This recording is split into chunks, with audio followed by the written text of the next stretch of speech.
Hey, what's up, everybody? This is Rami and J-Beer, and you are watching More But Chats. How's everyone doing today? Today's pretty good, right? It was a cold morning for me. What the heck was this? Never mind. I know you've done that for years now. I just don't know what this. Wait. I know what.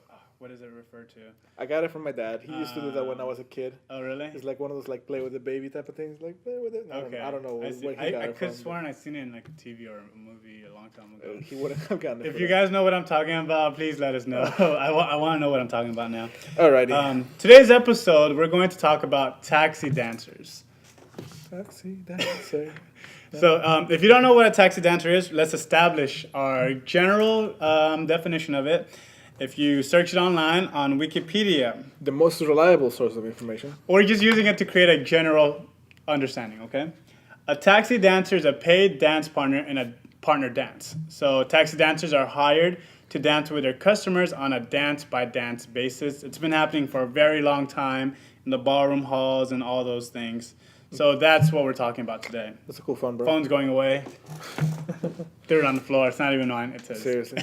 This is cool. Just throw it. Who cares?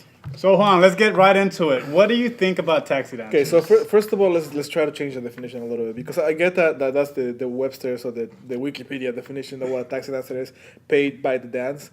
That doesn't happen. At least I haven't seen it in the Latin dancing community. However, there is such thing as taxi dancers, but they are not paid by the dance. They are paid for the entire event by the event promoter. Okay. And so the way that works is, again, if a festival promoter hires a bunch of people that are of certain type of level of skill, and gets them, hey, you are not going to be a taxi dancer. You are hereby contracted to dance to every dance for however long it is, depending on what kind of agreement they have. So you're talking about implementation of taxi dancers, and I kind of want to put that aside right now. Just giving a brief definition of your definition of how to implement it. So let's not talk about it. We could debate that.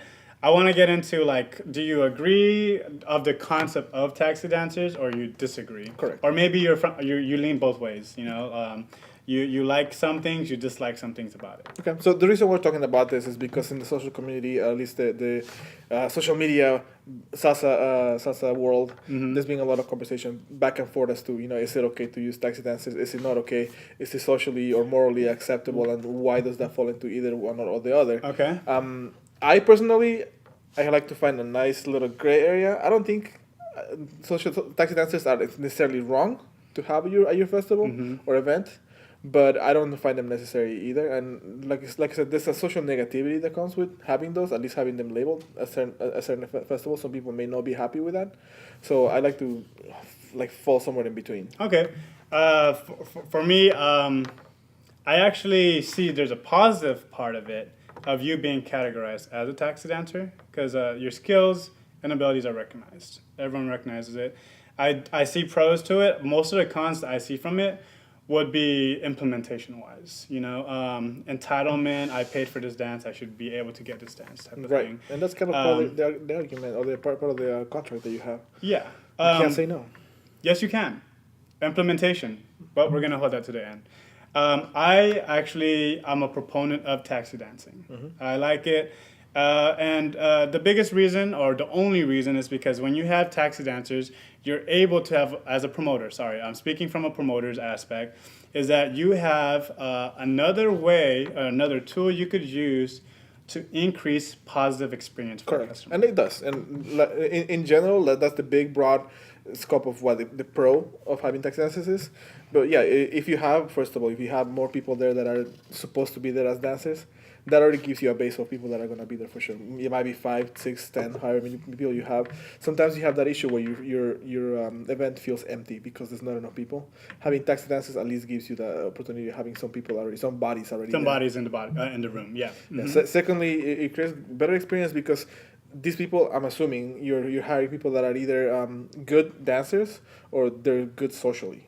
What do you mean socially? They're just friendly, they're always receptive, and they're always welcoming of new people. Okay.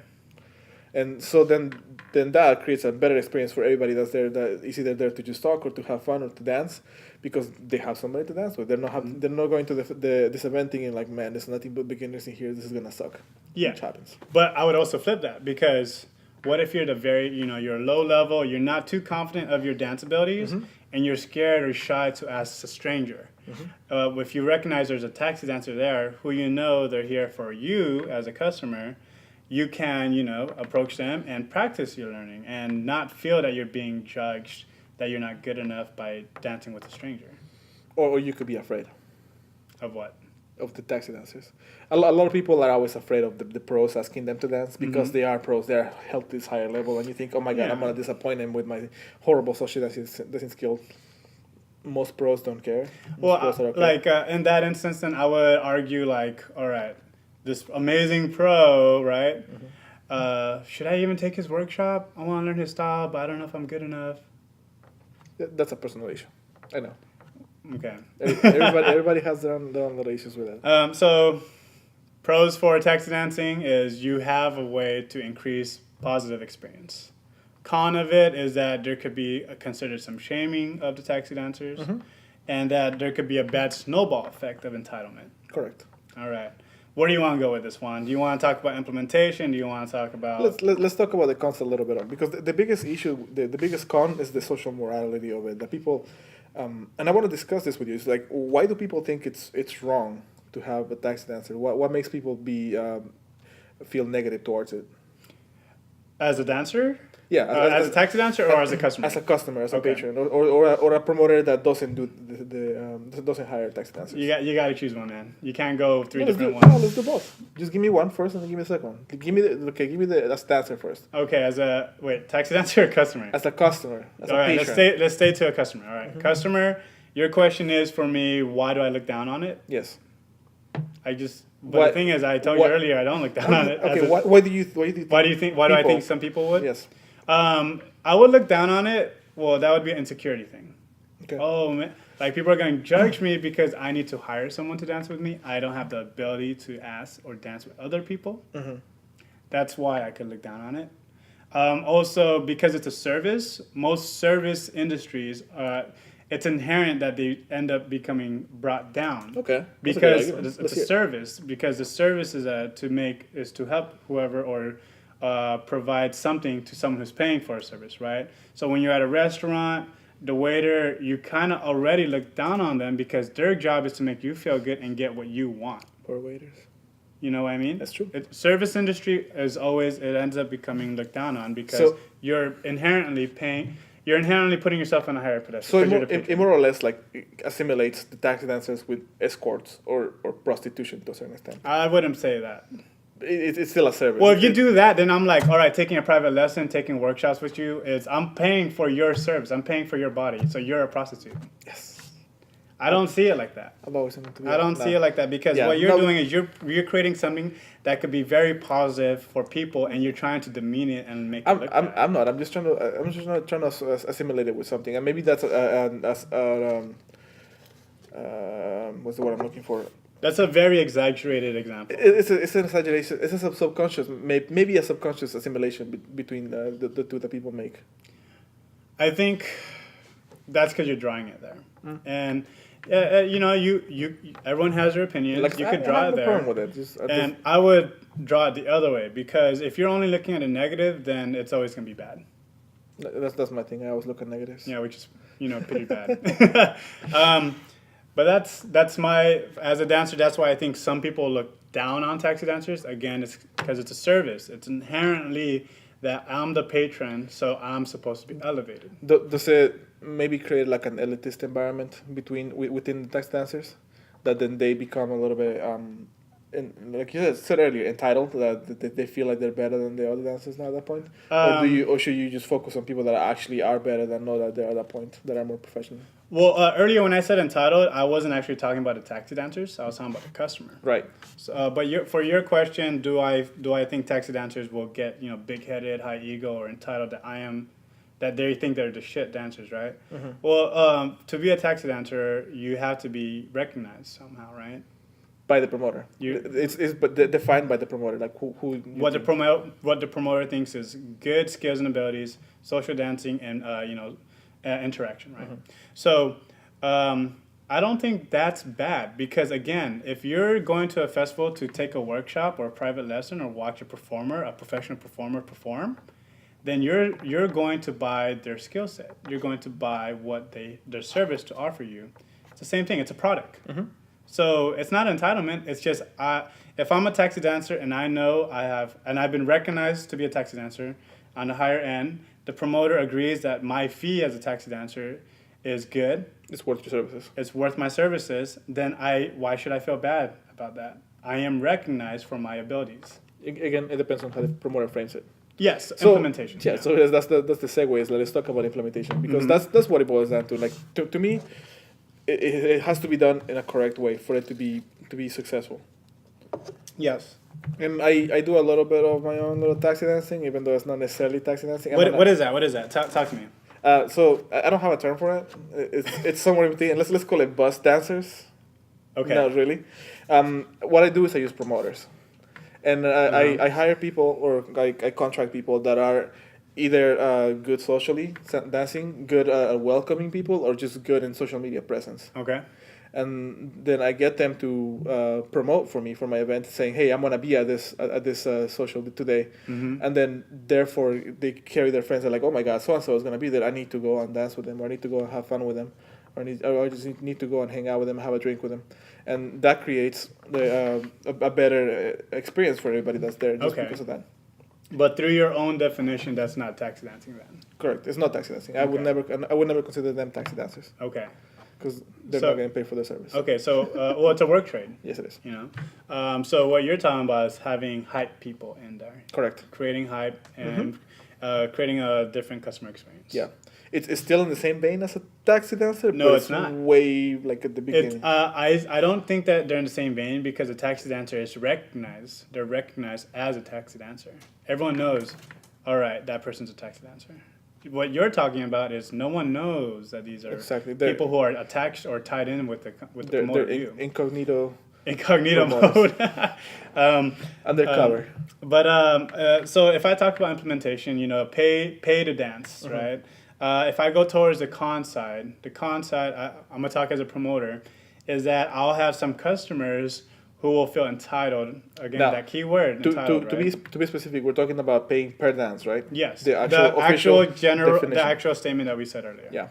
So as a promoter, the con that I see is that customers will start feeling entitled to dance with anyone they want to dance with, any taxi dancer they want to dance with, because they're going to say, I paid for this, and she or he cannot say no to this dance. Shouldn't you be entitled? Whether that's appropriate or inappropriate. You should be entitled, though. That is the way this should be. I mean, anybody can refuse to provide their services to you, but if you're paying for it and if they accept the money, then you deserve the services. That's the way it works. Well, that's where it comes down into the policies and procedures.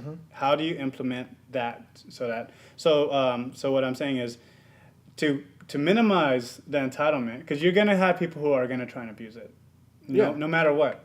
So to minimize that friction, you have to create set guidelines. Yeah. What is appropriate? What is inappropriate? It's the no shirts, no shoes, no service thing. Exactly. Or what else you could do is that, you're being disruptive to this event, we're kicking you out. The festivals do it all the time. It's the same thing, yes. So if you agree to partake in this service, this taxi dancer service, you also agree to behave a certain way as a customer. So that's one con, is that some people will not behave the way that they agreed to. So as a promoter, I need to make sure I have staff to take care of my taxi dancers. I hate to bring this all back to sex all the time, but like I could make a really good strip club reference here. I don't go to strip clubs. Anyways, no, but like okay, let's just go there. In a strip club, there's rules whenever you get a lap dance. Is that you set the rules with the dancers saying you're allowed to touch, you're not allowed to touch, depending like how much you pay or what are the rules and regulations of the club itself, and there is people that are staffing. That's the same thing that you're talking about here. Yeah, it's protecting your talent. Correct. Protecting the people providing these services. If I go to Disneyland, I know they're not gonna let me freaking just carry Elsa and run away with her. Damn it. They're not going to let you do that. Right there. You're going to get in trouble. You're going to get kicked out. You're probably going to go talk to some police officers. Can I tackle Pluto? Or I don't care. Goofy will tackle you back. But it's that same mentality. It's a service that we're providing for you. And because you've agreed to the service, you've agreed to act a certain way. So that's the con that I could see. Some people are not. So that's the con I see is that promoters will not take care of their taxi dancers in that way. Okay. Because that's one of the cons I could see if it's not implemented properly. It has to be set up at the beginning, and there has to be a conversation between the taxi dancer, and the promoter. Because if the promoter says, if the taxi dancer doesn't set the rules, the promoter can easily take advantage of it. Like you said, the taxi dancer has to say like, this is what I'm willing to do, and this is how much, and this is when it's okay for me to say no to something. Yeah. And the thing is, that's exactly the same thing as an instructor or a promoter or a dancer or a performer. I mean, or a stripper. You have to get away from that because we're not talking about those things. We're talking about dancers. It's still a service and it's still related. Okay. It makes sense. All right. Well, you keep going on tangents and you have no arguments towards me. So you're getting your ass whipped in this debate. Come on, dude. I'm calling you out, brother. We're not. But okay. let's get away from that because I just went on my own tangent. We're gonna have a longer episode because we're already going towards 20 minutes. We're gonna probably do 25 because I want to talk about implementation of what I think is a good way to implement it because I'm a proponent from it. And then let's talk about your new age way or whatever way you want to. The buzz dancers or I don't know what you want to call it. Buzz. All right. So. To me, I support taxi dancing. The reason, if I go to the very beginning, it increases positive experience. And the way I would do it, I would implement it right. People recognize who's a taxi dancer, and the taxi dancers are only available for a certain time. And the reason why I say for a certain time is I don't want to stress them out. Physically and mentally, it's tiring. You're on stage, you're performing, and you're providing a good customer service where your job is to make whoever your customer, feel good. Mm-hmm. And that's a hard job to do, you know? So I would implement it. There's set times. You recognize who's a taxi dancer. If you're a customer who wants to hire a taxi dancer, I will teach you our policies and procedures, and you are held accountable to that. You know how you sell that? How? You call it the Disney experience. Disney experience. Because that's what it is, right? It really, you can't use the term. Well, technically, no, because Disney doesn't make you pay per meet and greet. Right. You know, that's a whole package deal. Mm-hmm. But what Disney does implements very well is they protect their characters. Correct. And they have the scheduled times. Scheduled times when you can meet them or dance with them if you want to use the taxi dancer way, right? Mm-hmm. And then you have attendants or staff who are keeping track. Oh, no, they're getting too inappropriate. I'm here. I'm breaking it up to protect my taxi dancer. That's the way to do it. Whether you want to pay a lot or have them pay a lot, that's your call as a promoter, as a taxi dancer, that's your choice. But I don't think you should be limiting yourself in providing an additional service that some people would like to take. Okay, so let's get to the money aspect of that. How much would you pay to dance with somebody? To dance with someone? Mm-hmm. I wouldn't pay that much. Okay. Right? Let's say $5? 5, maybe 7, 10, nothing more than 10. Okay. But there's, so that's me as a customer. Right. Because I pay $10 for this 3-minute song, but then you have to think about it the other way. Is that 3 minutes with the most popular dancer there? Right. How much is that person's time as a private lesson? So the private lesson. But you're not getting a lesson. It's a different type of service. Yes, but what I'm trying to relate that with is that person's time matters. Yeah, it does. It matters, and that person's time, the 3 minutes or whatever I'm paying for, is gonna be focused all on me. So I'm paying for time. It's like a massage. You're paying for time, focusing on you. And as a promoter, the way I would work it, to make it worthy for the dancer to taxi dance, is what's their private lesson fee, maybe increase that, and then find a formula to make it affordable per dances. Okay. And that's just how I would implement it. Obviously, to me, safety concerns matter. Yeah. And the way that works is it has to be big names. It has to be somebody that's highly recognizable.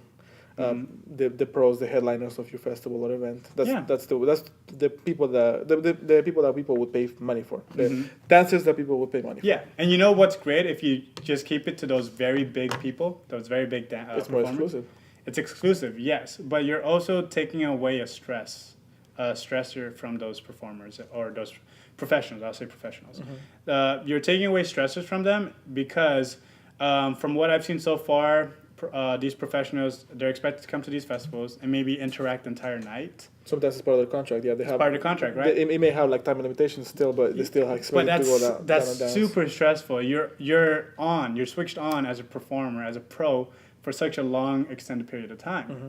Whereas if if we agree to this taxi dancer thing, where we're like only for 2 hours and you're good for the whole weekend.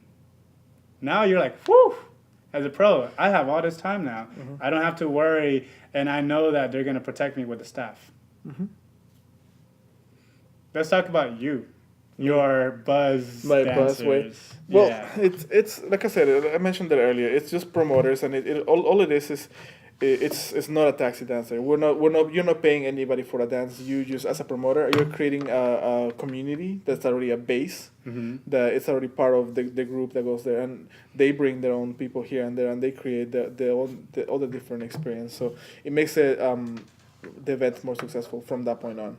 Okay. And that's I've seen that happen with other people. I had people that had me in there, that basically they don't charge me a cover charge to go into a place because they know that when I come in, I bring a group of people with me, or I create a different experience to others. I'm not that good. I don't want to put myself up in that type of shelf. But Mm-hmm. it's just it's a different mentality of it's still technically going towards the taxi dancer, but it's not a taxi dancer.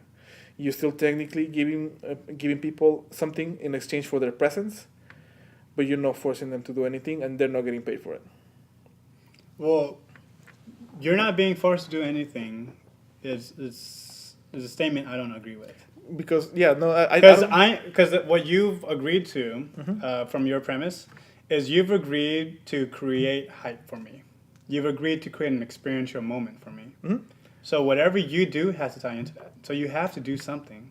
And the only thing that I ask for my promoters is the social media interaction. Mm-hmm. All they have to do is go on Facebook or Instagram or something and post and say, hey, I'm coming to this event tonight. You guys should all come with me. Okay. And then whatever agreements they have with those people, that's up to them. They can say like, yeah, I'll go if you go and I'll dance with you. Sure, that's their thing. Yeah. That's not up to me. That's But fine. I'm not forcing anybody to dance with anybody. They don't have to be turned on the whole time. They don't even have to be there the whole night. Yeah. If they don't want to. And that's fine. But like, yeah, like it's not taxi dance. It's not, and it doesn't have the negative connotation, the negative social. There's a positive connotation arguments. as well to taxi dancers. There is, but not in the salsa community for some reason. I don't know. How many have you seen though? I've seen more posts against it From who? from at least I'm not gonna name names. I'm gonna say like 3 or 4 people that have posted against taxi dancers, and I haven't seen anybody argue for them. Okay. So in my perspective, So what you're seeing is only the loud people. I'm seeing the people that are against it. Or what you're seeing is who are people who are willing to show their opinion in public. Mhm. But like so you're that's all you're basing it on. That's all I'm basing it off. That's Okay. correct, and it Okay. could be an incorrect assumption, and maybe that's something for you guys to tell us. Like, do you think it's okay to be a taxi dancer? I think it's all right. I- People recognize your abilities. Yeah, Um, I tend to agree. Is if they are defined as that and they have those mentalities, I don't wanna actually have to pay for every dance, and I won't, even if there is taxi dancers. I like the idea of a promoter hiring people because as a promoter that brings you, and then they get to dance with anybody in there. mhm. But I'm not gonna pay for anybody, even if it's Yeah. Ataca la Alemana or Desiree or whoever it is. Yeah. Maybe Sarah Lopez. I'm not sure. That's Kizomba. But that's it. Yeah. Let us know what you guys think. If you guys think that you should pay for your dancing or don't pay for dancing, if you guys think taxi dances are okay or not, we want to hear from you guys. And that's it for us. You stay classy, Sacramento. Hey, hope you guys enjoyed the episode of Morba Chats. Make sure you follow us on Instagram and Facebook at Morba Chats. Follow me at jbearmixes, j.bearmixes. Follow Romy at Romy Sunga. And big shout out to Mellow Me Out. Follow them on Instagram and Facebook as well at Mellow Me Out. Thanks.